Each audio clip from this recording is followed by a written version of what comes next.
À toutes et à tous. Je vous souhaite tout d'abord une belle journée internationale des droits des migrants. Les droits des migrants et des migrantes, c'est le 18 décembre, mais en réalité, c'est tous les jours pour beaucoup d'entre nous et pour le Forum qui travaille sur ces questions. Nous vous proposons de poursuivre cette journée avec ce panel numéro 1 qui va porter sur les différents profils des diasporas, des migrants et des migrantes qui ont été impactés et ou se sont mobilisés pendant la crise de la Covid-19. Quels ont été les impacts à court terme, à moyen terme, voire même à long terme? Est-ce simplement une crise sanitaire? Avec un point d'interrogation. Bien entendu, nous sommes tous et toutes convaincus qu'elle dépasse largement la crise sanitaire et que nous sommes interpellés aujourd'hui sur beaucoup d'autres bouleversements, changements, perturbations de nos quotidiens qui touchent à la fois l'économie, le social, le politique et qui touchent tout particulièrement les personnes les plus vulnérables et les plus précaires de ce monde, dont les migrants et les migrantes font partie. Je ne serai pas beaucoup plus longue. Je voudrais, avant de donner la parole aux intervenants et intervenantes, les remercier tout d'abord de s'être impliqués pendant ces temps de confinement, à continuer à résister au sein de leur structure pour faire en sorte que cette crise soit un peu moins grave pour les publics qu'ils accompagnent.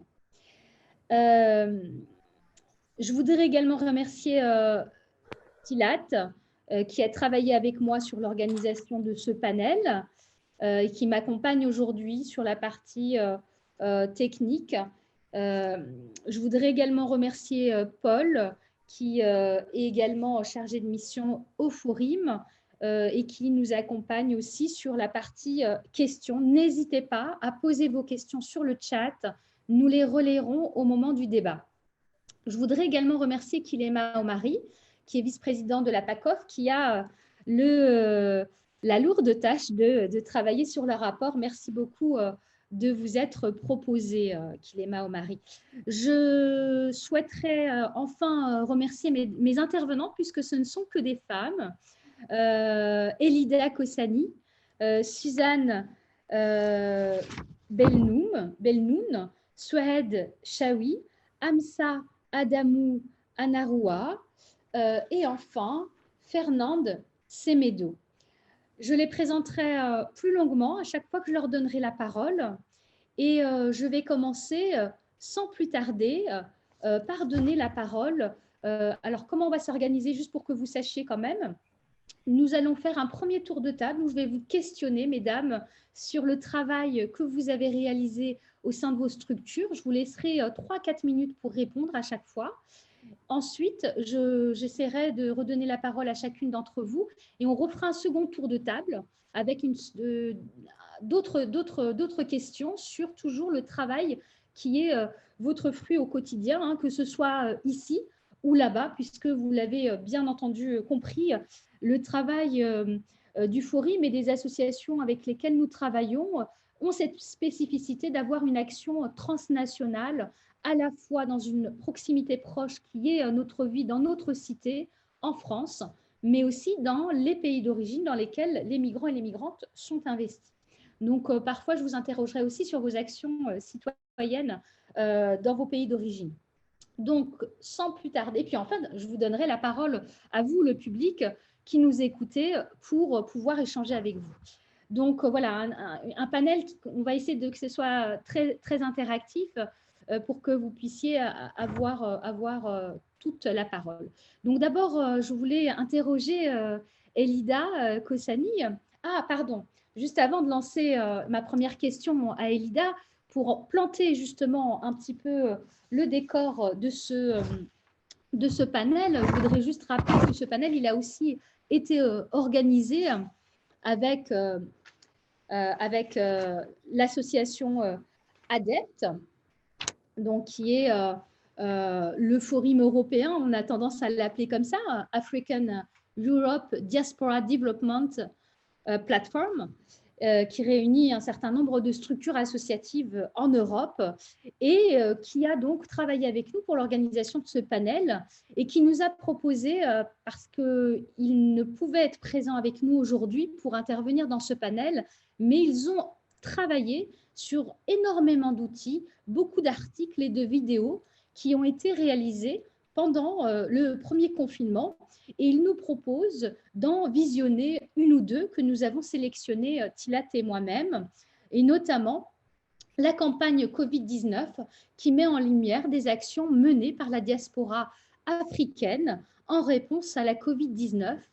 Et donc, nous avons deux vidéos que nous souhaitons vous proposer. Une première qui est portée par la directrice d'ADEPT et la seconde qui présente un projet plus particulier. Donc voilà, la première, elle va vous parler justement de cette campagne qui a été réalisée par ADEPT pendant la Covid pour mettre en lumière ces actions. Donc, je vous laisse, Tilat, lancer, si vous le voulez bien, la première vidéo.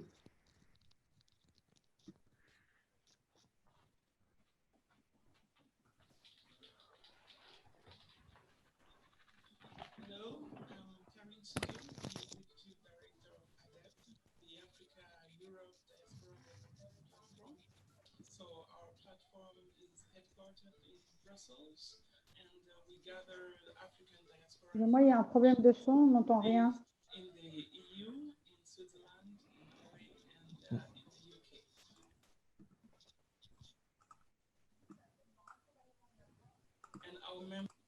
Karin Sidou, the Executive Director of ADEPT, the Africa Europe Diaspora Development Platform. So our platform is headquartered in Brussels, and we gather African diaspora organizations.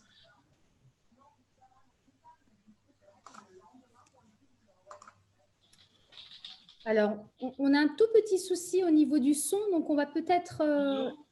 Karin Sidou, the Executive Director of ADEPT, the Africa Europe Diaspora Development Platform.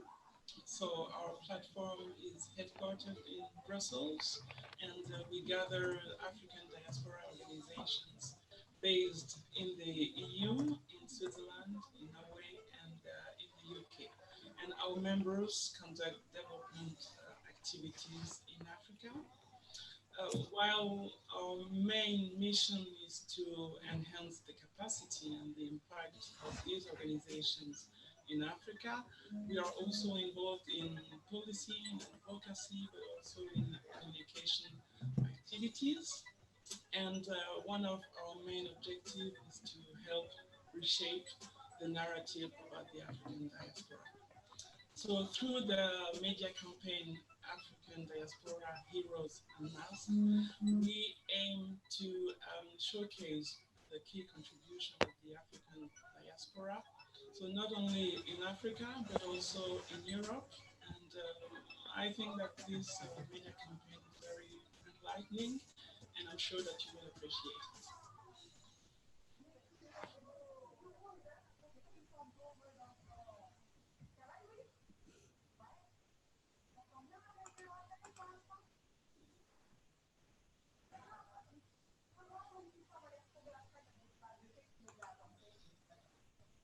J'enchaîne avec la seconde vidéo.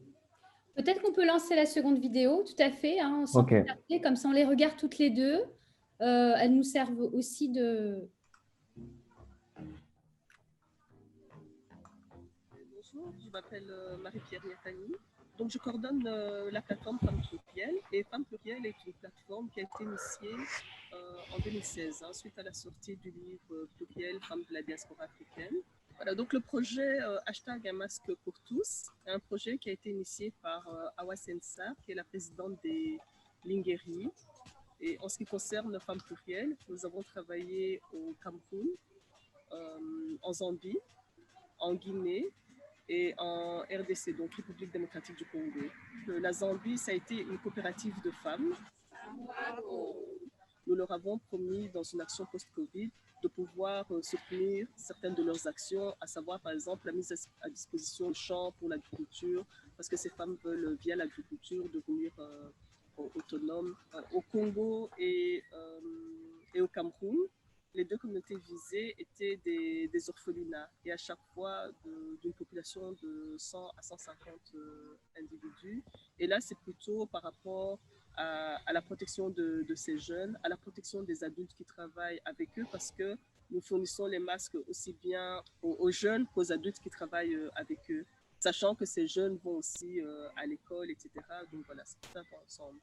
En Guinée, nous allons travailler avec les travailleuses du sexe, sachant que c'est non seulement une population qui est précarisée, mais qui est aussi ostracisée, et que les activités vont reprendre et que ces travailleuses du sexe reprendront leurs activités, qu'elles soient en contact avec un public à la fois sur leur lieu de travail et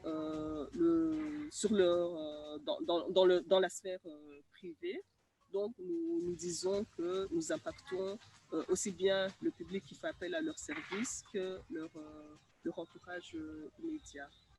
Et là, je pense que nous pouvons estimer quand même la population qui a été impactée entre 4 000 et 5 000 d'individus qui ont été impactés par l'action que nous avons menée. Et lors de la distribution des masques, en fait, nous la faisons en 3 temps. La distribution des masques, l'atelier de sensibilisation à la contamination au Covid et aux gestes barrières, et la fourniture de savon et de gel hydroalcoolique. Et nous avons privilégié dans les endroits où c'était possible des gels et des savons fabriqués localement.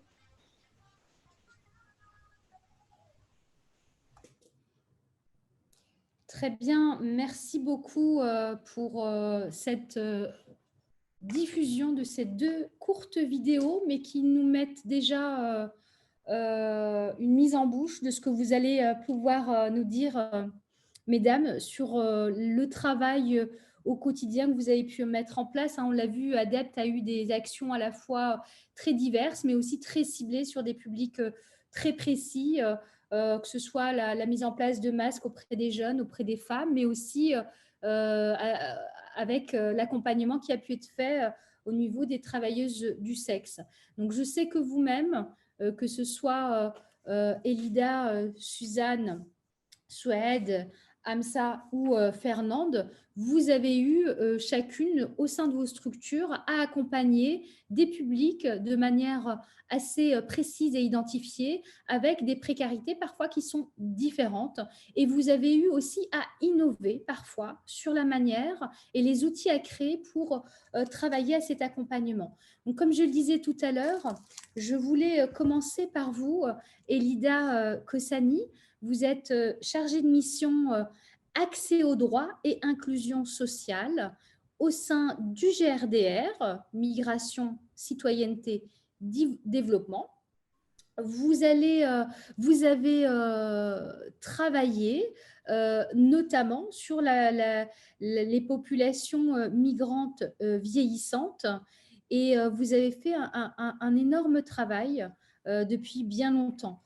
Vous êtes également, Elida Kossani, je pense que c'est important de le dire et de le rappeler dans votre parcours. Vous-même, vous êtes issue de l'immigration grecque et vous êtes arrivée en France il y a une dizaine d'années en tant qu'étudiante, et vous avez eu toujours un intérêt particulier sur les parcours migratoires, sur les parcours de migrants, ce qui vous a amené par ailleurs à réaliser un master en sociologie de l'immigration à Paris 7.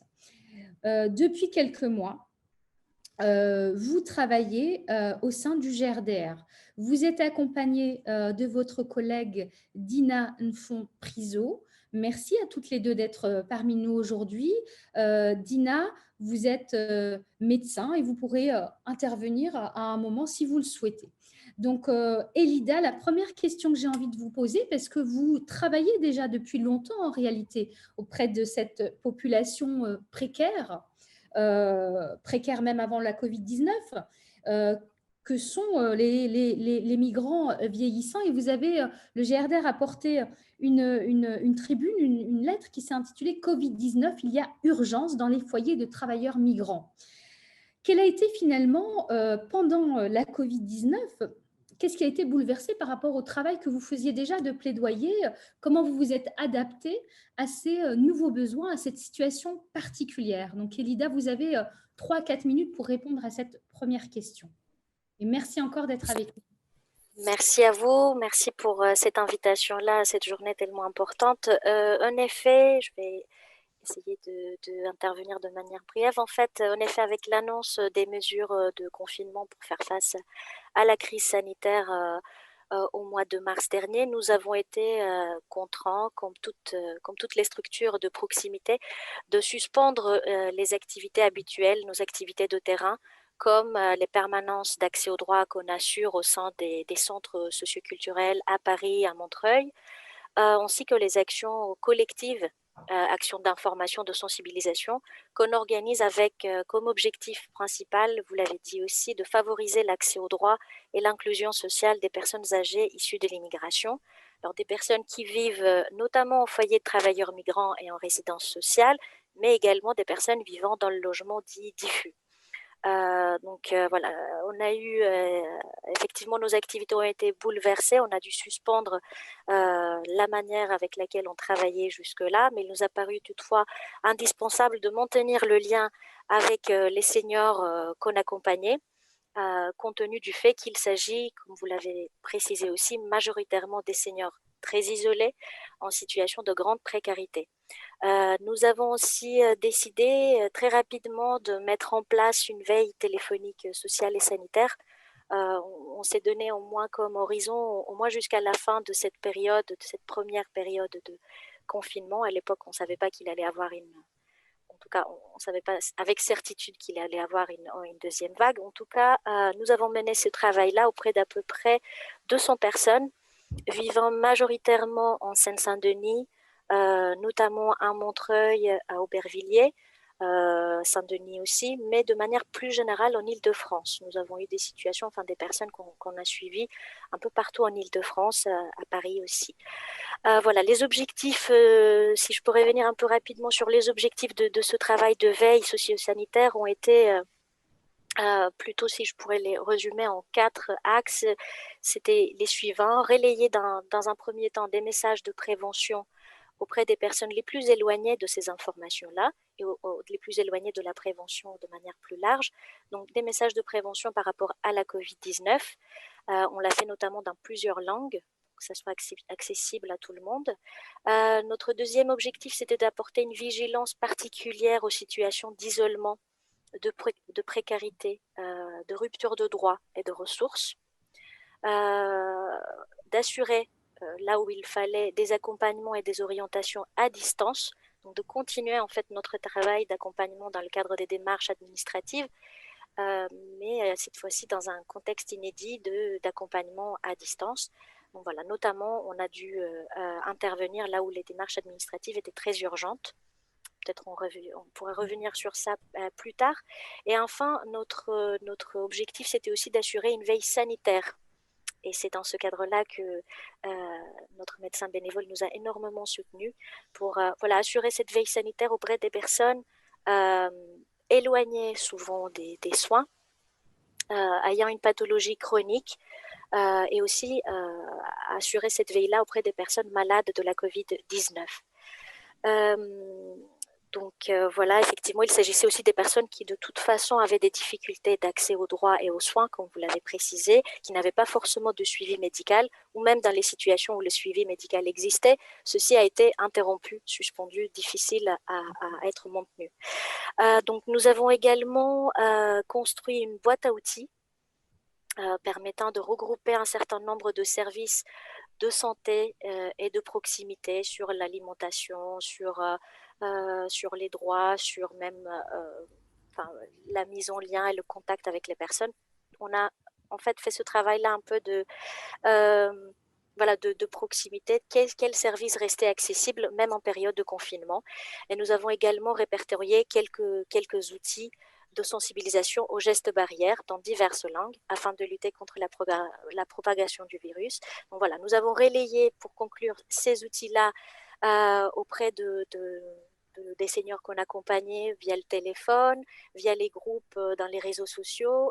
Nous avons eu beaucoup de soutien aussi par les délégués de foyer, qui était un relais très important pour les informations. Et nous avons essayé de remonter en fait l'ensemble des informations qu'on avait sur la santé, sur les droits, sur les conditions de vie en fait pendant la crise sanitaire auprès de l'Agence régionale de santé. On a essayé d'alerter auprès des collectivités, mais auprès aussi de la commission interministérielle pour le logement des populations immigrées. Voilà en quelques mots. Merci. Très bien, on pourra poursuivre, hein. C'était vraiment très intéressant. On voit bien comment justement vous avez dû innover sur un contexte particulier. On va aller sur un autre public, sur le public des étudiants étrangers qui ont été également très fortement précarisés pendant cette crise de la Covid. Et j'ai envie de demander à Hamza Adamou Anaroua, vous faites partie du CONIF, vous êtes comptable dans une société depuis 2016, mais vous êtes surtout, j'ai envie de dire, une talentueuse sportive. J'ai découvert ça, vous étiez ceinture noire, troisième dan de taekwondo, et que vous étiez aussi championne nationale et internationale. Vous êtes actuellement président de l'association taekwondo Un Sport pour tous, qui œuvre aussi au Niger et ici auprès des jeunes et des femmes. Vous êtes également membre du CONIF, du Conseil des Nigériens de France. Et c'est en ce titre aujourd'hui, vous êtes la secrétaire générale, que je voudrais vous faire intervenir, Hamza. Merci beaucoup d'être avec nous également sur quel accompagnement vous avez eu auprès des étudiants étrangers et notamment la question des stages. Donc, vous avez aussi 3-4 minutes. Merci beaucoup, Hamza. Bonjour à tous, bonjour tout le monde. Donc moi c'est Hamza Adamou Anaroua. Comme l'a dit Shadia, le Conseil des Nigériens de France, c'est la section française du Haut Conseil des Nigériens de l'extérieur. Et le CONIF, il s'est donné comme mission d'assurer l'accueil, l'orientation des étudiants qui viennent en France, que ce soit pour étudier ou en tout cas pour les accompagner dans leur insertion socio-professionnelle ici en France. Le CONIF est composé également de plusieurs secrétariats, parmi lesquels figure le secrétariat chargé du conseil scientifique et de l'expertise. Ce dernier a pour mission de rendre visibles les compétences nigériennes en France et de favoriser les relations entre les équipes de recherche et entre les universités ici françaises et au Niger. À ce terme, le CONIF a conclu un accord, un partenariat avec Campus France Niger, qui, dès la base, avant toute chose, avant que les étudiants n'arrivent en France, donc le CONIF renseigne les étudiants sur les différentes filières possibles. Et le CONIF facilite également l'insertion et l'accompagnement de ces étudiants-là quand ils arrivent en France. Et pendant cette crise de Covid, ça a été très difficile, comme tout le monde le sait. Le CONIF, en général, accueille 250 étudiants. Et pendant cette crise-là, cette année 2020, malheureusement, on n'a pu accueillir que 50. Et les étudiants qui sont déjà en France, on a mis en place un secrétariat chargé de les écouter, de les accompagner sur la question de mobilité ici en France, à savoir de trouver un stage dans d'autres villes. Ça n'a pas été très facile. Déjà, en temps normal, ce n'est pas facile pour des étudiants étrangers de trouver des stages ou des emplois. Et encore plus en temps de Covid. Donc, le CONIF s'est vraiment mobilisé pour les accompagner, les recenser, les écouter et les accompagner dans cette démarche-là. Le CONIF a également, avec l'aide du FORIM, donc le fonds d'urgence du FORIM, le CONIF a pu mobiliser ces fonds-là pour accompagner ces étudiants sur la mobilité, donc à savoir sur leurs déplacements, payer 50% de leurs déplacements, que ce soit en frais de transport ou en frais d'avion, et également trouver des hébergeants dans les villes où les étudiants vont se déplacer. Ça n'a pas été très facile, mais le CONIF s'est mobilisé vraiment pour pouvoir les accompagner. Le CONIF a mis en place également une cellule de crise par le biais de son secrétariat chargé des affaires académiques pour les accompagner, les écouter. Il y a eu un recensement qui a été fait au niveau des étudiants. Nous avons pu recenser plus de 400-450 étudiants nous n'avons pas pu les accompagner. On s'est rendu compte, en fait, au niveau des étudiants nigériens, c'est pas le comment dire ça, c'est qu'il leur manquait le plus, c'est de pouvoir se déplacer. Qu'est-ce qui va se passer? Comment ils vont pouvoir poursuivre leurs études, parce que les CROUS ont mis en place, donc l'hébergement les frais d'hébergement a été gelés, donc du coup il n'y avait pas ce problème-là qui s'était posé. Ils avaient également des fonds d'aide pour la nourriture, donc cette problématique non plus s'était pas posée. Mais la problématique, c'était la mobilité, de savoir quand ils ont trouvé un stage dans une autre ville ou poursuivre leurs études dans une autre ville, comment faire pour pouvoir les accompagner. Et là, toute la diaspora nigérienne s'est vraiment mobilisée pour les accompagner. Quand un étudiant nous appelle pour nous dire moi je suis à Nantes et que je vais aller à Marseille, comment faire? Le CONIF s'est mobilisé, appelé les associations qui sont membres du CONIF pour leur demander d'accompagner ces étudiants-là, vraiment pour leur faciliter cette tâche qui est très difficile déjà en temps normal, et de pouvoir vraiment en cette période-là. Et toute la diaspora, c'est là qu'on voit la solidarité vraiment nigérienne. Toute la diaspora nigérienne s'est mobilisée pour accueillir ces étudiants et surtout les étudiantes, pour ne pas les laisser vraiment dans une situation de précarité. Et avec ça, le CONIF a pu vraiment aider le maximum d'étudiants possibles qui se sont manifestés, en tout cas au niveau de notre plateforme. Nous avons également mis en ligne une plateforme pour pouvoir recenser tous les cas Covid et renseigner la population. Très bien. On pourra revenir, si vous voulez, dans un deuxième temps sur d'autres choses, mais on a bien vu que le CONIF a été très, très actif, et heureusement qu'il y avait des associations comme le CONIF pour accompagner ces étudiants étrangers. Donc, merci beaucoup, Hamza. Toujours dans le même ordre d'idées, je voudrais aller vers Souad Chaoui. Souad, qui, avec son association, l'AMF, l'Association des Marocains de France, a accompagné un groupe encore plus large, qui était aussi les étudiants étrangers, donc qui faisaient partie de ces précaires, mais aussi les migrants, comme pour le GRDR, mais aussi les femmes, et ça nous permettra de parler aussi des autres, de nos autres collègues qui vont intervenir par la suite. Avant de te donner la parole, Souad, d'abord, je voudrais te remercier parce que je sais que tu es au Maroc et que c'est compliqué de se connecter, donc merci d'avoir pris ce temps et cet espace pour être avec nous. Souad, tu es délégué général de l'Association des Marocains de France. Tu as été l'ancienne secrétaire générale du Forum. Tu es en France depuis maintenant presque 30 ans, même 40 ans. Tu es venu pour effectuer des études supérieures toi-même. Donc, tu es venu pour faire des études. Tu as eu un passage par Angers où j'ai eu plaisir à te rencontrer.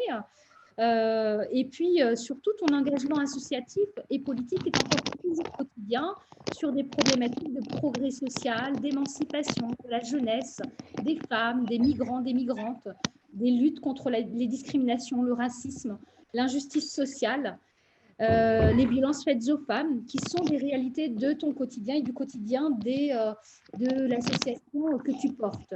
Donc, j'aimerais entendre aujourd'hui sur le travail que vous avez fait, cette campagne de soutien et de dons auprès des populations vulnérables. Et je te laisse la parole également pour 3-4 minutes, Souad. Merci beaucoup. Merci beaucoup, Shadia. Merci beaucoup. Donc, comme l'ont signalé toutes les intervenantes auparavant, cette crise sanitaire a bouleversé brusquement et brutalement le mouvement associatif, et en particulier notre travail sur le terrain. Là, on était obligé de nous réadapter et de rénover et de innover pour pouvoir continuer notre travail auprès des populations les plus vulnérables. Et donc, en ce qui concerne l'Association des Marocains en France, alors comme vous le savez, c'est un réseau de plusieurs associations au niveau national, et le plus gros travail que fait la fédération, c'est permanence sociale et juridique, d'accompagnement social et juridique sur Saint-Denis, mais aussi au sein des structures de la fédération au niveau national. Et donc, pendant cette période, ça a été très, très difficile au début de pouvoir s'adapter, comment accompagner justement ce public vulnérable sur le terrain. Alors, au tout début, on a mis en place une permanence téléphonique, donc on a essayé de s'adapter par une permanence téléphonique, une permanence à l'accès aux droits assez généraliste, mais une deuxième qui était destinée aux femmes victimes de violences. Et on a continué quand même à donner des rendez-vous pour les personnes les plus vraiment vulnérables qui n'arrivent pas vraiment à s'en sortir dans des situations de crise. Et donc, on donnait rendez-vous dans notre local pour pouvoir faire un accompagnement, surtout dans les cas les plus urgents. Ce qu'on a remarqué, c'est que les violences faites aux femmes, ils ont augmenté, et vis-à-vis aussi des enfants. Vous savez que surtout sur la Seine-Saint-Denis, un des départements les plus touchés justement par la pauvreté, par l'exclusion. Donc, c'est là où on avait vraiment un maximum d'appels téléphoniques. Et dans des situations comme ça, on était obligé en fait d'adapter aussi cet accompagnement avec des rendez-vous un peu distancés pour pouvoir justement accompagner ces femmes victimes de violences. Le deuxième axe en fait sur lequel on a travaillé, c'est comment aussi apporter de l'aide qui soit alimentaire, qui soit surtout alimentaire en fait pour beaucoup de personnes qui travaillaient un petit peu je dirais dans l'informel. Beaucoup de gens en Seine-Saint-Denis travaillaient dans les marchés, les femmes de ménage et d'autres qui ne étaient pas déclarées forcément. Donc, ils se sont retrouvés dans des situations vraiment très, très difficiles, dans l'extrême pauvreté. Donc, on a mené une campagne d'appel à dons d'appel à dons en fait pour apporter justement de l'aide aux plus démunis. Donc, cette campagne d'appel à dons, elle a servi sur les deux territoires, des deux rives. En France, elle a été destinée aux travailleurs, au foyer des travailleurs migrants, et ça s'est organisé en partenariat avec les délégués des foyers des migrants, et où on a distribué des repas pendant pratiquement toute la période du confinement, et même au-delà, dans les foyers, mais aussi au sein de notre association pour les femmes seules avec des enfants. Une deuxième campagne a été menée au Maroc avec ce qu'on avait pu rassembler pour cette campagne. C'était pour aider les femmes seules à pouvoir en fait assurer le suivi de la scolarité à distance de leurs enfants. La majorité des femmes au Maroc qui se sont retrouvées pratiquement sans beaucoup de moyens à devoir assumer le financement en fait vous savez qu'au Maroc, tout le monde n'a pas un ordinateur, tout le monde n'a pas de possibilité de se connecter. Et pour se connecter, il faut avoir les moyens d'acheter en fait les recharges, et ça coûte cher. Donc, ça nous a permis d'aider une centaine de femmes à pouvoir acheter des recharges pour leurs enfants pour qu'ils puissent se connecter pour la suivi de leur scolarité à distance, mais aussi il y avait la distribution de colis alimentaires en même temps.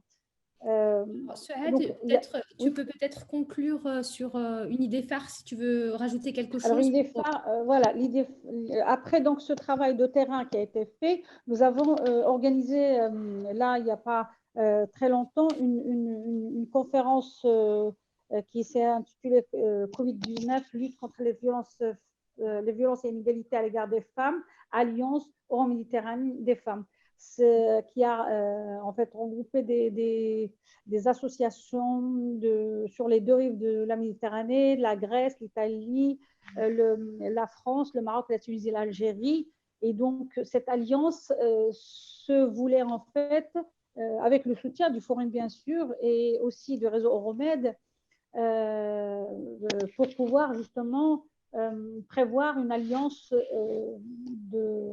d'acteurs associatifs qui travaillent avec les femmes pour pouvoir justement aller au-delà, en fait, de faire du plaidoyer pour soutenir les femmes dans leur combat au quotidien et pour lutter Question contre les très, violences. très importante et ça a été un succès cette rencontre parce qu'il y avait vraiment beaucoup de monde. Donc, merci beaucoup de l'avoir organisée avec toutes les personnes que tu as citées, Souad. On pourra revenir dans un deuxième temps également hein, sur tout le travail que vous avez fait, notamment avec les personnes qui étaient bloquées ici et là.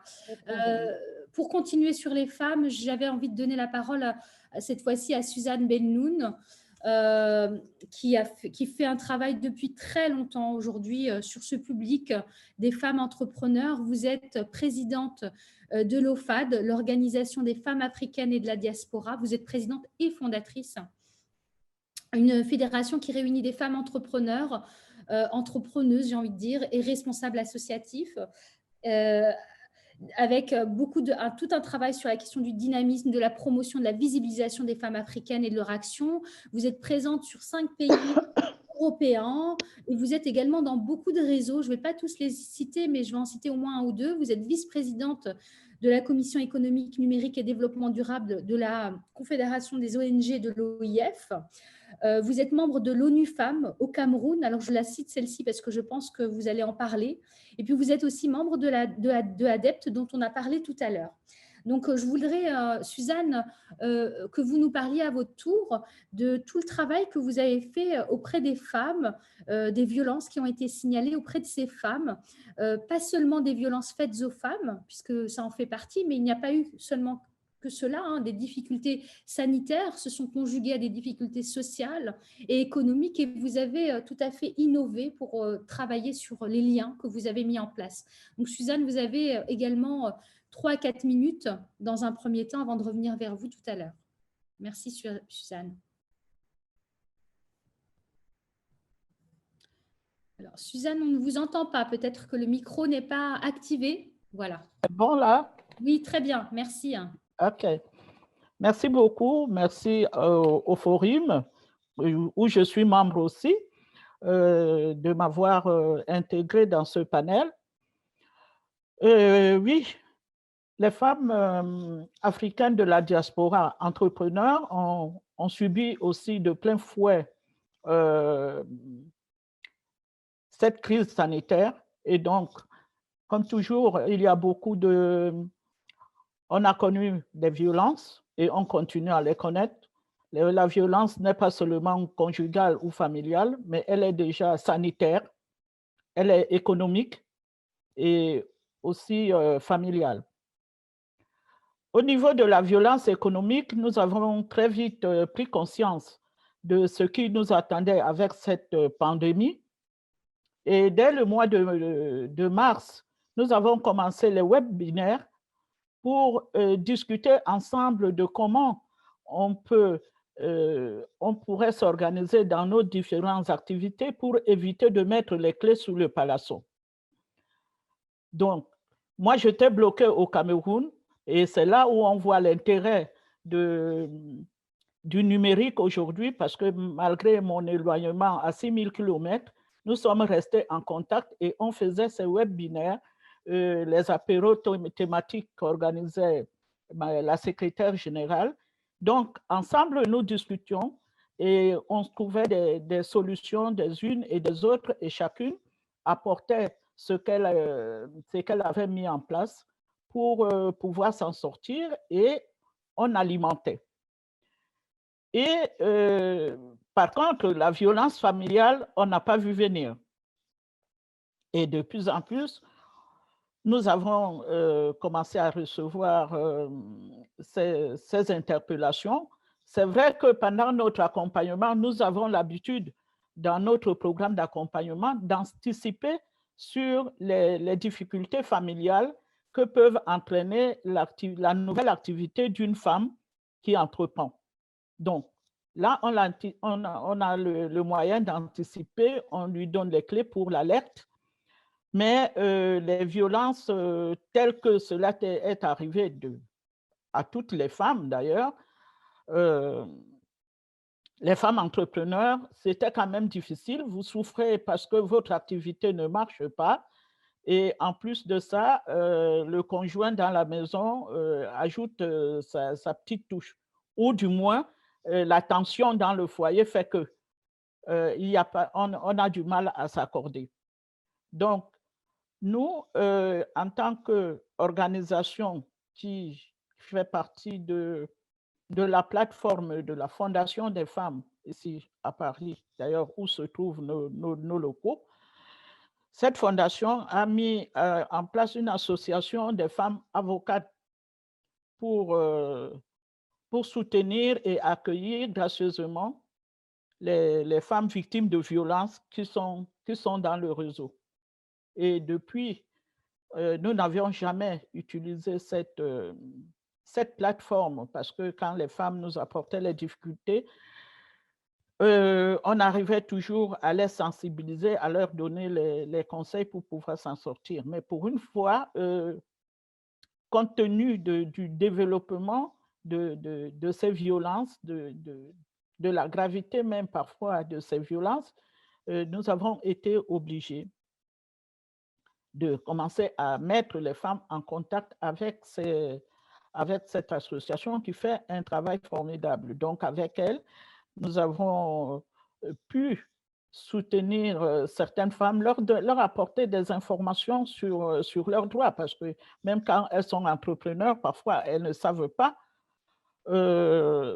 Leur préoccupation n'est pas de savoir qu'est-ce que la femme peut faire, où elle peut aller, qu'est-ce qu'elle peut dire quand elle est victime de violences.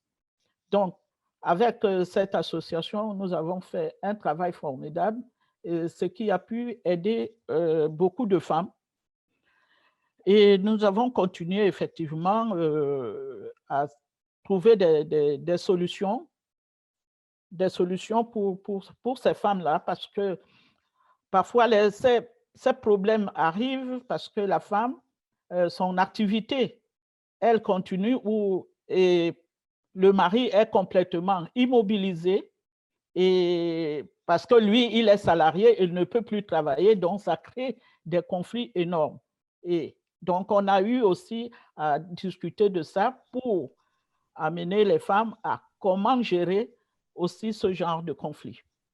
Merci beaucoup, Suzanne. C'était extrêmement intéressant de voir justement comment vous avez retravaillé les rapports de genre à l'intérieur même des familles, où vous avez aussi inclus le mari dans ces échanges et dans le travail que vous faites au quotidien. Bravo encore.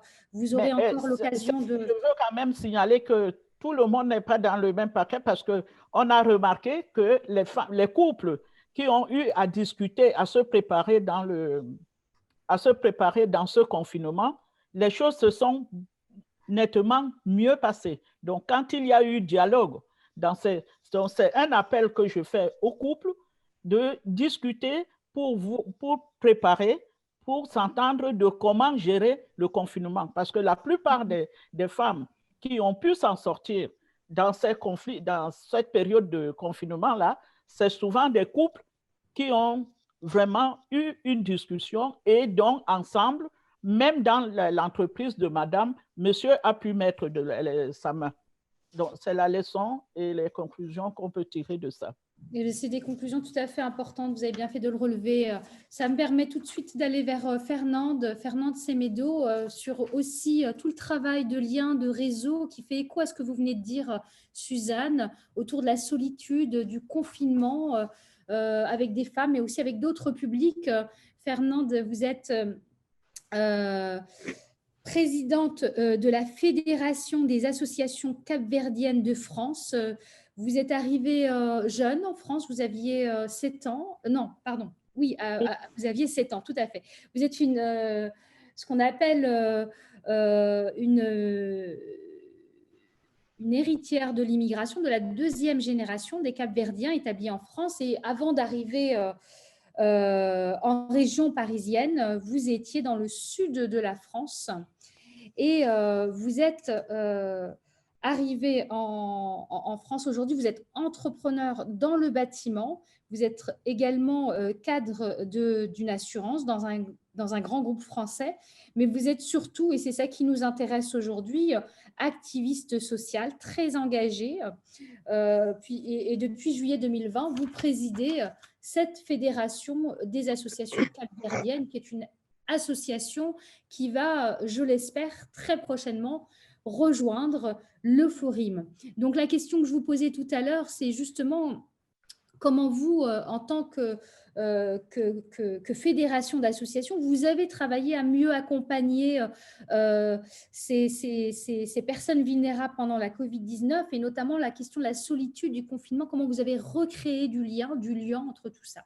Merci beaucoup Fernande, on est très contente de vous accueillir aujourd'hui. Merci, Jamad.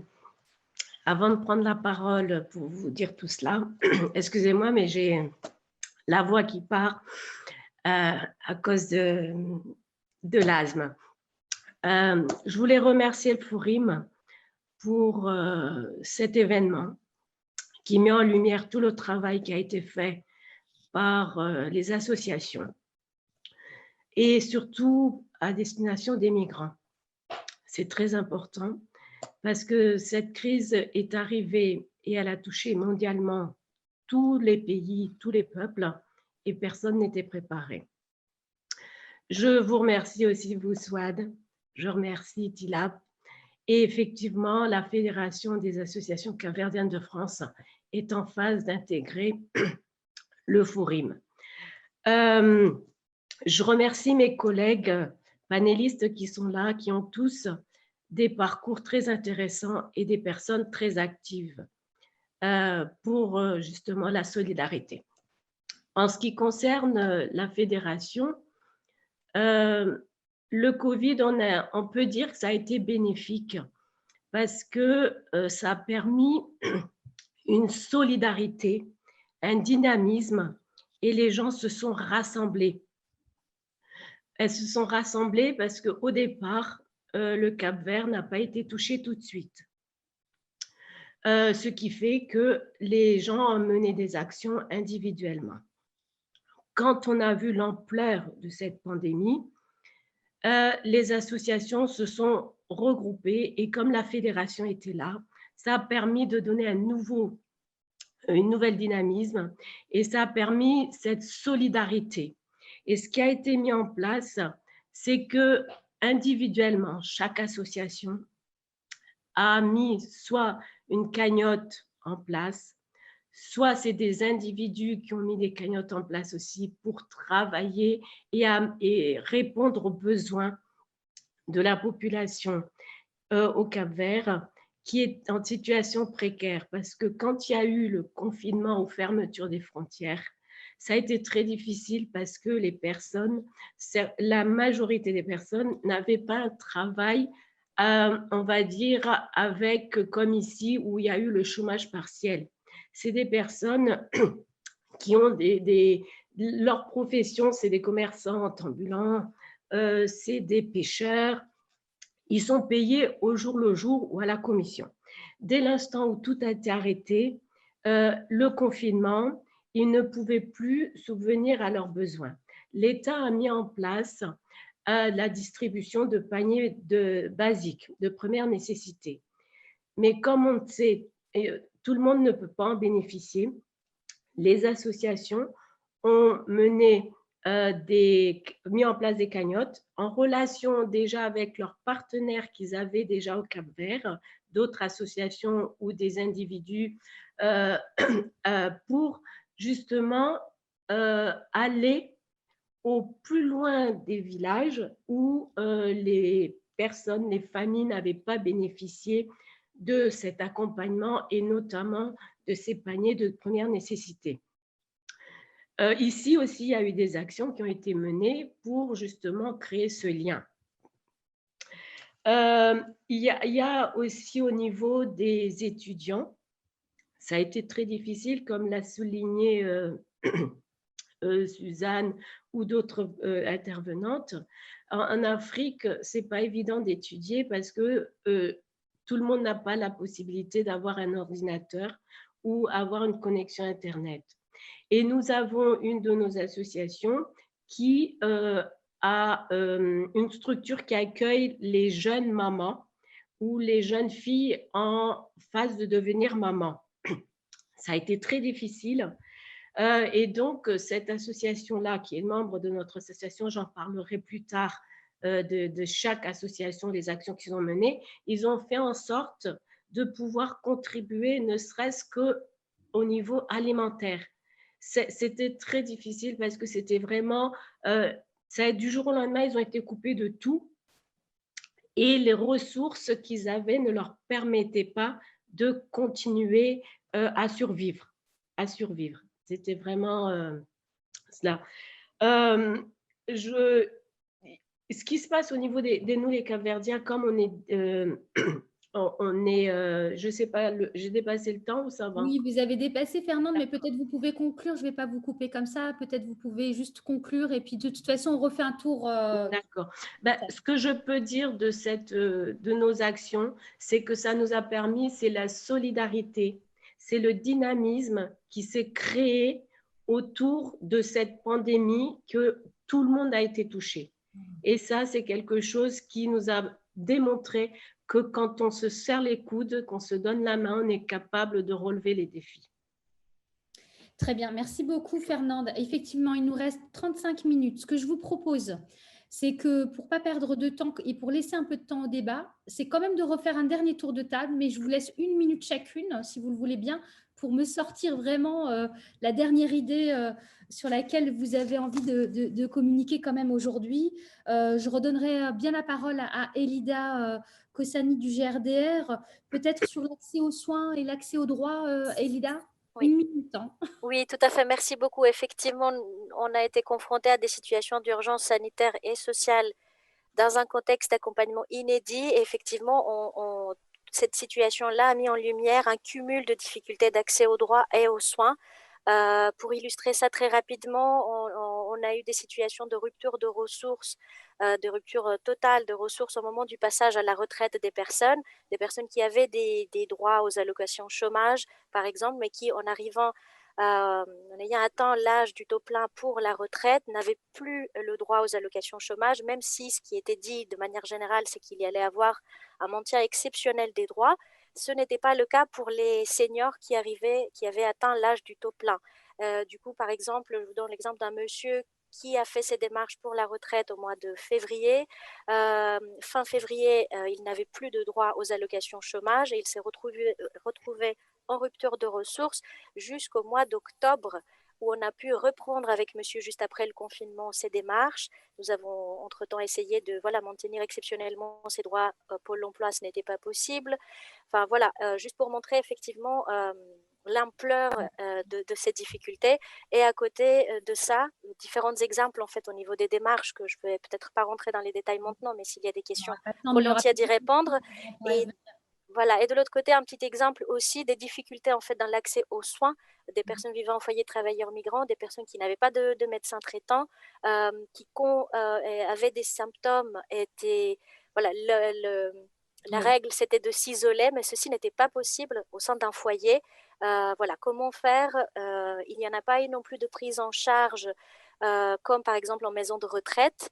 Il y a eu quelques actions, notamment de Médecins sans frontières au sein des foyers de travailleurs migrants, mais pas de dépistage massif, pas d'action en fait concrète mise en place pour cette population-là. Voilà, si je peux un peu résumer rapidement. Elida, je suis vraiment désolée, on vous demande d'être très synthétique sur des problématiques très importantes par ailleurs. On a Dina Nfon-Priso qui est avec nous, votre médecin bénévole. On pourra lui donner la parole si elle le souhaite pendant l'échange s'il y a des questions sur la question du soin.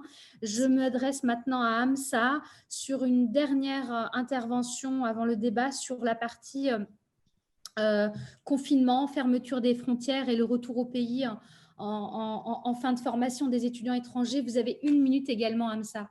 Oui. Donc, pendant cette crise sanitaire, comme je disais tout à l'heure, le CONIF a maintenu le lien en envoyant des messages SMS en appelant la diaspora nigérienne. Et nous avons pu, avec le recensement des étudiants, nous rendre compte qu'il y a des étudiants qui sont en fin de formation et donc qui souhaitent rentrer au Niger. Donc, le CONIF a pu, avec l'aide des autorités ici en France, donc l'ambassade du Niger ici et l'ambassade de France au Niger, donc, et pu organiser et avoir un vol spécial pour le rapatriement des Nigériens. Nous avons pu accueillir également des Nigériens, des étudiants de Belgique, d'Allemagne, des États-Unis et du Canada pour justement qu'ils puissent intégrer ce vol spécial pour pouvoir rentrer au Niger. Et ça a été vraiment un travail de terrain très intensif parce que c'est, comme vous le savez, c'est une période de crise et que les étudiants, ils ont fini leur cycle de formation et c'est très difficile de rester dans les résidences, pas de ressources, pas de soutien. Donc, la priorité était de pouvoir rentrer dans leur pays d'origine. Où justement les attendaient des postes parce qu'il y en a qui avaient pris des rendez-vous pour des entretiens professionnels ou pour des stages également au Niger. Donc, nous avons vraiment pu, avec l'aide des associations ici aussi en France, des associations qui sont membres du CONIF, on a pu les accompagner, le CONIF a pu les accompagner pour justement avoir ce vol spécial-là pour pouvoir intégrer le Niger. Ils étaient très contents et nous aussi, de notre côté, le CONIF a pleinement joué son rôle de Haut Conseil des Nigériens de l'extérieur. Voilà. Très bien, merci beaucoup Amsa. Pour l'instant, on n'a aucune question, donc n'hésitez pas, pour les personnes qui nous écoutent, qui nous regardent, n'hésitez pas à poser des questions sur le chat, à nous interpeller.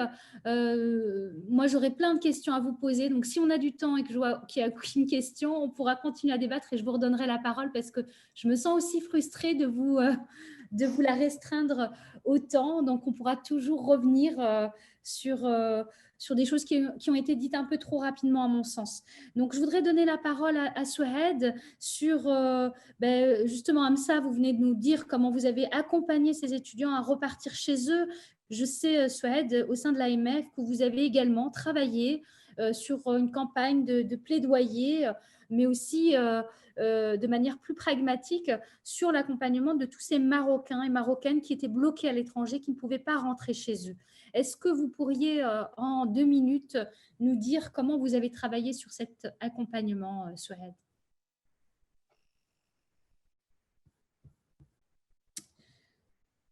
Souhaid, on ne t'entend pas, ton micro, s'il te plaît. Oui, donc, merci Shadia. Alors, cette crise pandémique qui a retenu pas mal des milliers de Marocains à l'étranger et qui sont venus juste pour quelques jours, soit en visite en famille, soit en tant que touristes, se sont retrouvés ici bloqués pendant plus de 5 mois dans une situation très, très difficile, surtout pour les plus vulnérables, que ce soit en termes sanitaires ou en termes financiers. Et en tout cas, c'était vraiment une tragédie psychologique pour ces personnes-là qui n'avaient aucun interlocuteur et aucune information sur le rapatriement. Ce que nous avons mis en place, c'était une campagne d'abord d'information sur... on avait créé en fait on a mis un lien en fait qui a rassemblé pratiquement tous les Marocains bloqués à l'étranger, qui communiquaient, qui témoignaient. Et nous, on était le lien avec les pouvoirs publics, que ce soit en France, que ce soit au Maroc. Malheureusement, le ministère des Affaires étrangères et l'ambassadeur du Maroc en France n'ont pas répondu du tout à nos interpellations, malgré un rassemblement devant l'ambassade, malgré plusieurs manifestations. En fait, ces appels au secours de ces Marocains à l'étranger sont restés pratiquement sans réponse directe. On a mis beaucoup de temps pour pouvoir mettre une pression pour qu'ils puissent rentrer, et en fin de compte, ils ont pu rentrer. Mais malheureusement, cette situation avait laissé derrière elle des séquelles psychologiques, des séquelles sociales, parce que le lien social, il y a beaucoup de personnes qui ont pratiquement cassé le lien social avec leurs proches ici, parce qu'ils restent à 5 mois dans une situation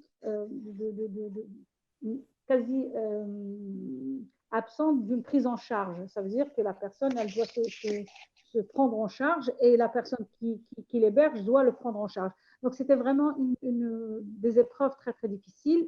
Pour moi, bon, en 2000, il ne faut pas parler de cette situation puisque vraiment, ça nécessite beaucoup en réalité par rapport à ce que plus vous de temps pour parler, mais en tout cas, ça a mis en place un système de solidarité. Et moi, pour conclure sur ça et aussi sur les autres axes, je dirais que cette crise a mis à nu les systèmes de protection en général. Elle a mis à nu le système de protection des femmes victimes de violences aussi, puisqu'il n'y avait vraiment pas de possibilité d'hébergement d'urgence, de prise en compte, de prise en charge, de plainte, de déposer une plainte, même si on a essayé de faire le maximum, mais c'est resté pratiquement, il y avait des blocages pratiquement à toutes les initiatives. Et donc, c'était pas à la hauteur, en fait, de cette augmentation qui était pratiquement à 30%.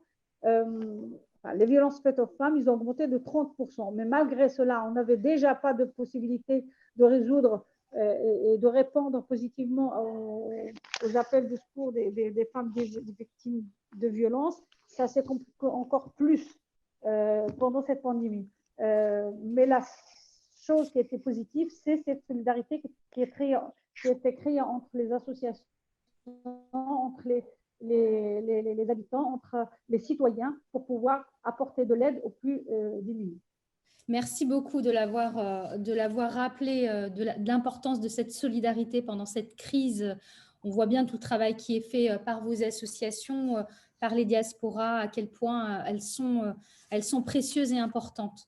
Je voudrais donner la parole à Suzanne également pour 1 à 2 minutes de conclusion sur notamment le travail qui a été fait au Cameroun avec l'ONU Femmes. Quelles actions vous avez portées, Suzanne?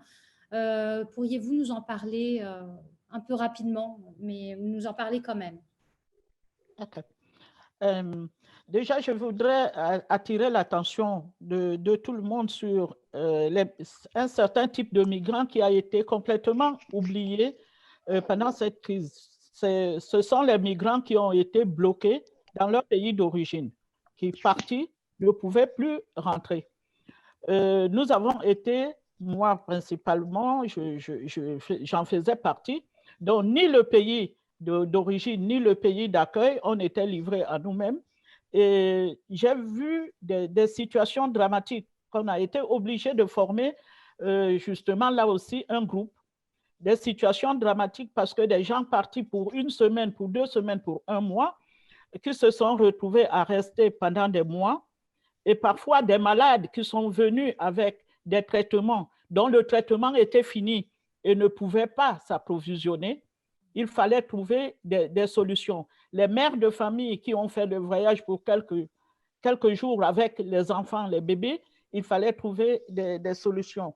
Nous avons pu former un groupe WhatsApp où il fallait qu'on s'organise. On a fait le tour des ambassades pour poser cette situation, surtout particulièrement pour les malades, des diabétiques, les hypertendus qui sont tout le temps sous traitement et qui n'avaient plus de médicaments. Heureusement que certaines ambassades ont répondu favorablement, prenaient les ordonnances et les médicaments leur venaient par voie diplomatique. Tant mieux. Mais bon, c'est un cas. Pour revenir au travail que nous avons mené avec ONU Femmes, nous sommes... Suzanne, il vous reste pratiquement plus de temps, donc il faudrait être un tout petit peu plus rapide sur la partie... Oui. Nous sommes dans un environnement où on parle des mesures sanitaires, mais il y a une réalité. Il arrive des moments où il n'y a plus d'eau. Donc, laver les mains et tout ça, c'est un problème.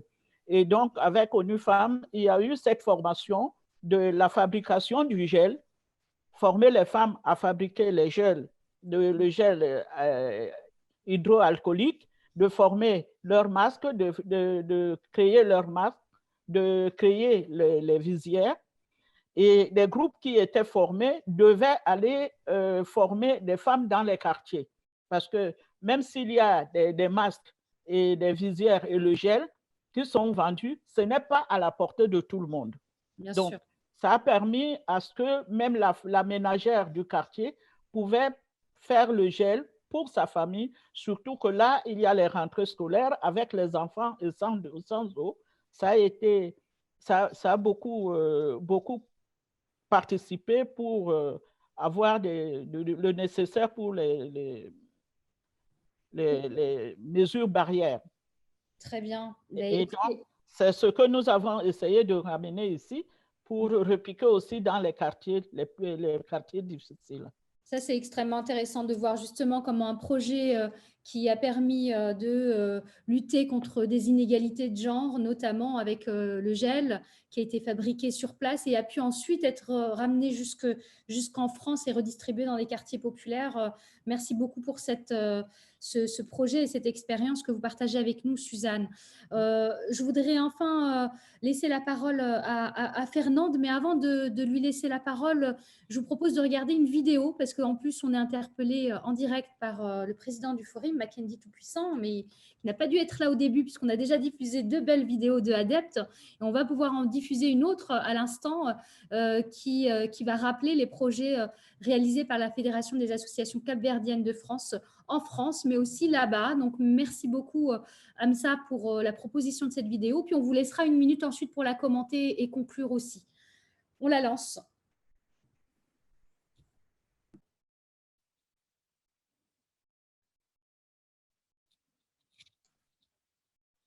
Il n'y a pas de son.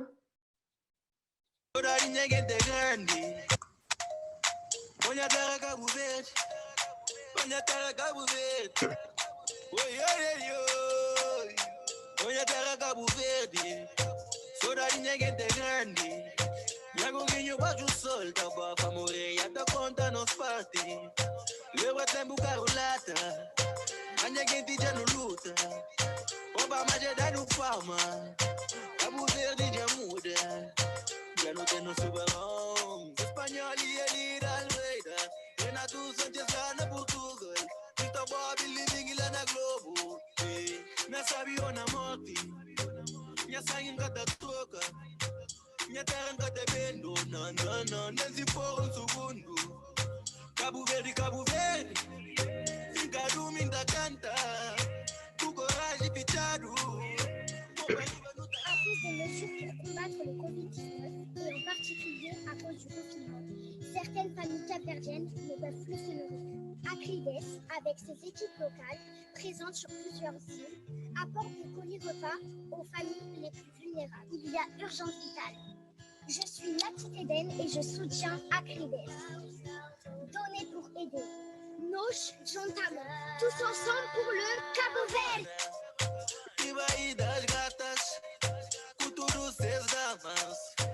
Nos mora bela, nunca sigue sabura. Na verão, na chuva, na solo, na sombra, não tá vive, sabe? Sola, na sabe ou na morte. Minha sangue em cada troca, minha terra em cada vendo. Não, não, não, nem se for segundo. Cabo Verde, fica dormindo a cantar. Tu coragem pichado. Go, baby, go. I'm for sure I only love you, baby. Go, baby, go. I'm for sure I only love you, baby. Go, baby, go. I'm for sure I only love you, baby. Go, baby, go. My favorite in the daytime, undercover in the late night. Coca-Cola is your waistline. Pretty face of your work from FaceTime. And they go up the door and als je ook kunnen we aan de low is beginnen. Oh yeah. Give me love, give me love, give me love, give me love, give me love, give me love. You go back on me. Onder de mij, we gotta wait on me. Maak je maar niet zo goed. Merci beaucoup pour cette vidéo qui synthétise vraiment, vraiment bien en si peu de temps, finalement, la richesse des actions et la pluralité des actions au sein de votre structure. Fernande, je vous laisse une minute si vous voulez réagir, la commenter, pour nous parler aussi des actions là-bas peut-être. Oui. Et puis après, on prendra quelques questions pour le débat. Merci à vous. Les actions que vous avez vues là, c'est tant ici que là-bas en France, et c'est une partie des associations membres de la fédération, parce qu'il y en avait bien d'autres, mais il fallait synthétiser. Et il y a ce que vous avez vu, il y a des maraudes qui sont faites ici en France, ça pour continuer, parce que la pandémie continue, donc ça continue. Il y a des cagnottes qui sont toujours en place, notamment la cagnotte de la fédération. On a mis cette cagnotte-là, mais nous, notre action va être en relation avec une ONG sur place pour justement l'après-Covid. Ce que vous avez vu aussi, c'est pour créer le lien social. Les vidéos que vous avez vues, c'est créer le lien social. C'est une des associations avec les autres membres d'associations aussi qui ont dit qu'il fallait maintenir le lien social parce que les personnes se sont retrouvées du jour au lendemain enfermées. Et donc, tous les jours, au moins 2-3 fois par jour, il y avait des interventions culinaires, sportives, enfin tout ce que vous avez vu là, pour ne pas prendre tout le temps. Et ce qu'il y a eu aussi, il y a eu des artistes qui ont mis en ligne des concerts. C'est parce qu'on s'est dit, cette période-là, elle est difficile psychologiquement, elle est difficile financièrement, donc l'union fait la force, comme on dit. Et le fait d'utiliser les réseaux sociaux, on a pu atteindre, si vous voulez, le monde entier, parce que toutes les personnes, non pas que la communauté capverdienne, mais tout le monde entier a pu bénéficier de nos actions parce que c'était fait sur le net. Et pour aller au plus vite, puisqu'on a effectivement très peu de temps, il y a cette solidarité, comme je vous disais, c'est quelque chose qui a été renforcé, et on a pu permettre à des familles de s'alimenter et de manger ne serait-ce qu'une fois, voire 2 fois par jour. Et financièrement aussi, pour les personnes en France en situation irrégulière, parce qu'on a beaucoup parlé effectivement de chômage technique, télétravail, mais les personnes en situation irrégulière et qui travaillaient et qui étaient payées au jour le jour se sont retrouvées sans rien. Et il y a eu cette solidarité aussi, le bouche-oreille. On a travaillé avec nos municipalités pour justement être à l'afflux où est-ce qu'il y avait un besoin. Les réseaux sociaux ont été utilisés par chaque membre d'association. Là, on a pu mettre que quelques logos d'associations, mais il y avait tellement d'associations. Je sais que le temps est court, mais il y a tellement de choses à dire. Il y a tellement de choses qui ont été faites. À dire. Effectivement, Fernande. En tout cas, vous avez réussi malgré le temps imparti, à nous donner envie d'aller voir ce que vous faites dans vos structures associatives. On a vu aussi la richesse de votre travail au quotidien, et on a vu aussi que sans vous, toute cette précarité qui était quand même exacerbée pendant cette Covid, elle aurait été encore pire finalement. Donc, d'abord, je voudrais vous dire à toutes bravo et vous remercier. Ce n'est pas encore terminé, il nous reste encore un quart d'heure. Moi, j'ai relevé avec Paul, on a relevé quelques questions. Je vous propose quand même de vous les poser et puis on pourra aussi conclure dans ce dernier temps. Et puis moi, j'aurai aussi une question, si vous le voulez bien. Donc, il y avait une première question un peu générale. Quelles sont les actions à mettre en place pour rendre pérennes les élans de solidarité qui découlent de cette crise? Donc, c'est une question qui est un peu large, en fait, que vous avez un peu traitée aussi, et je vous proposerai d'y répondre toutes, et ça peut être aussi votre mot de conclusion quand je vous redonnerai la parole. Il y a eu une question plus précise qui était adressée à Sohed. Sohed, on a une question pour toi. Quid des femmes isolées? Quelles actions concrètes ont pu entreprendre l'AMF envers le groupe social souvent précaire? Donc, tu nous en as parlé, des femmes, mais peut-être Oui. tu peux compléter. C'est vrai que j'ai répondu Tu y as répondu? Tu y as répondu, Souhaed? On ne t'entend pas très bien. Bon, en tous les cas, tu pourras revenir dessus si tu le souhaites. Écrit, oui, le plus dur en situation de précarité, c'était d'abord de distribution de livres pour les enfants. Donc ça, c'était ici, c'était en France, et au Maroc, c'était une aide aux femmes seules avec des enfants sur la prise en charge en fait des recharges téléphoniques ou de Wi-Fi pour pouvoir poursuivre la scolarité. Très bien. Voilà. Moi, je voulais, avant de vous redonner la parole une dernière fois pour véritablement conclure, j'avais envie de poser une question à Dina Nfon-Priso qui est avec nous depuis tout à l'heure, qui nous écoute. Et en plus, Elida, je vous ai un petit peu coupé tout à l'heure encore une fois, et je sais la richesse du travail que vous avez fait pendant ce temps de Covid, avec la complexité des parcours que vous aviez à accompagner, une particularité qui était un accompagnement à la fois de parcours autour des questions juridiques, administratives, mais aussi des questions de soins. Et je ne vous ai pas laissé assez la parole, à mon avis, pour nous en parler. Peut-être que votre collègue souhaiterait dire un mot sur comment elle a travaillé en tant que médecin bénévole, je tiens à le redire aussi, parce que vous étiez nombreux et nombreux à être bénévoles pour accompagner au mieux ces personnes en marge, souvent encore plus pendant la période Covid. Donc, je ne sais pas si Dina, vous voulez dire un mot? Oui, bien sûr, merci. Beaucoup, merci d'avoir rejoint. Oui. Plus particulièrement, nous avons travaillé à la mise en lien entre ces personnes qui sont éloignées des services de santé et les services appropriés. C'est-à-dire que moi, mon travail consistait justement à appeler les services de santé pour signaler l'urgence, pour l'urgence du cas, et de faire une mobilisation des services de santé pour aller vers.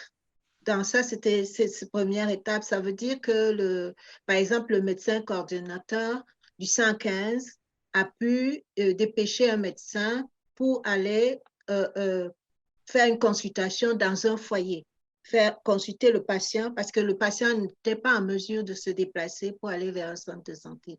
L'autre action, c'était aussi de travailler avec les bénéficiaires eux-mêmes pour les orienter vers les services disponibles, d'alerter ces services de leur venue et de prendre éventuellement de rendez-vous. Donc là, c'était parmi d'autres actions.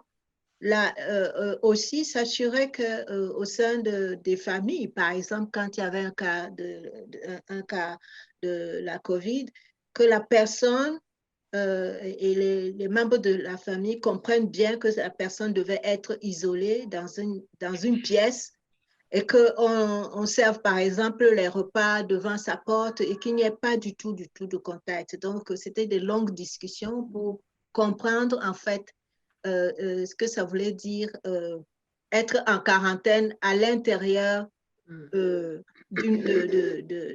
la maison. Alors. Très bien, très bien. Merci beaucoup, Dina, d'abord pour le travail que vous avez effectué et puis de nous en faire part aujourd'hui. Peut-être juste avant de conclure, je voudrais dire deux choses et avant de vous donner quand même un dernier mot, si vous le souhaitez. Vous n'êtes pas obligé, mais si vous le souhaitez. Je voudrais d'abord rappeler, ou peut-être dire, parce que certains ne le savent peut-être pas, que pendant cette période Covid, pendant cette crise sanitaire et le premier confinement, le Forum aussi a mis en place un certain nombre de choses. D'abord, il a mis un fonds d'urgence pour accompagner les associations de manière ponctuelle et ciblée sur des actions de solidarité internationale, mais aussi de solidarité nationale. Donc, je sais qu'un certain nombre d'entre vous ont pu avoir accès à ce fonds et ont pu réaliser un certain nombre d'actions. La deuxième chose que je voulais dire, c'est que le Forum s'est mis aussi en place un outil pour mettre en visibilité ces actions de solidarité internationale. Et je pense notamment au CROCOVI, ces chroniques en temps de coronavirus, qui ont permis d'écrire 13 chroniques par pays, qui ont permis de mettre en lumière justement tout le travail que vous faites, le travail de fourmi complètement passé à la trappe, invisibilisé. On a souvent... on montre souvent du doigt les migrants et les migrantes. On n'a pas forcément vu qu'ils étaient des travailleurs et des travailleuses essentiels à la vie pendant cette période de Covid. Ils étaient hommes et femmes de ménage, éboueurs, caissiers, caissières, dans le social, dans la santé, les infirmiers, les infirmières, les médecins. Le premier médecin qui est décédé de la Covid, je crois qu'il était d'origine pakistanaise, si je ne me trompe pas, ou malgache, pardon. Donc voilà, tous ces étrangers étaient aussi au front, en première ligne, pour combattre cette crise et pour permettre à des gens comme nous de pouvoir nous confiner aussi de manière plus simple. Donc, c'est un regard aussi qu'on a posé sur ces travailleurs et travailleuses essentielles qui étaient ces migrants et ces migrantes. Et je vous invite donc à aller voir, puisque sur le site du Forum, nous avons maintenant capitalisé autour de ces 13 crocovis que vous retrouverez dans une publication. Il nous reste 5 minutes. Je vous propose, vous êtes 5, ça va être très simple. Vous avez 30 secondes chacune et chacun. Oui, excuse-moi, avant, il y a une main levée. Je ne sais pas s'il y a la possibilité d'une prise de parole en direct. Il y a Mackenzie qui lève la main. Levée, mais bien entendu, on peut donner J'essaie de voir si je lui permets de prendre la parole. Qui demande la parole, Tilat? Mackenzie, a priori, il peut. Mackenzie, tu peux bien entendu prendre la parole. Nous t'écoutons. Je ne sais pas, on ne t'entend pas pour l'instant. Mackenzie Tout-Puissant, le président du Forum.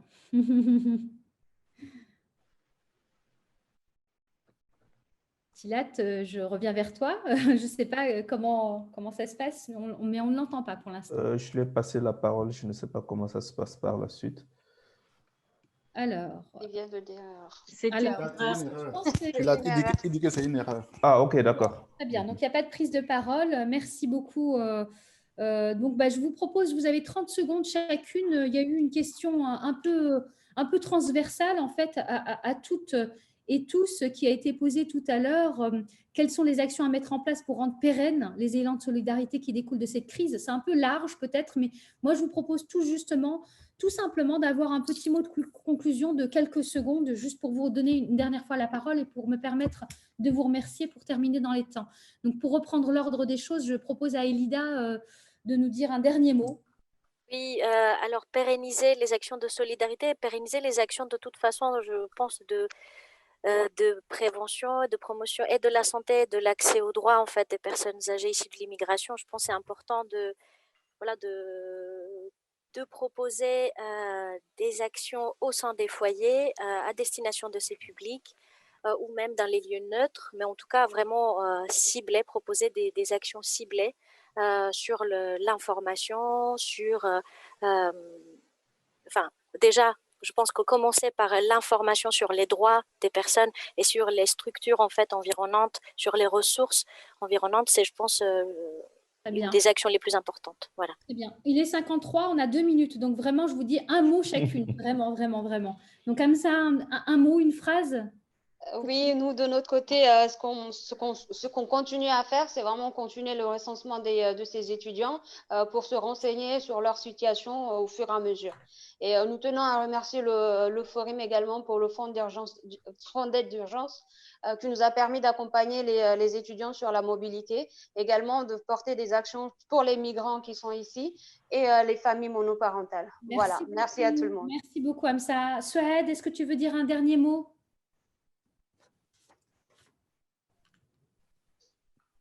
Souhaed, on ne t'entend pas?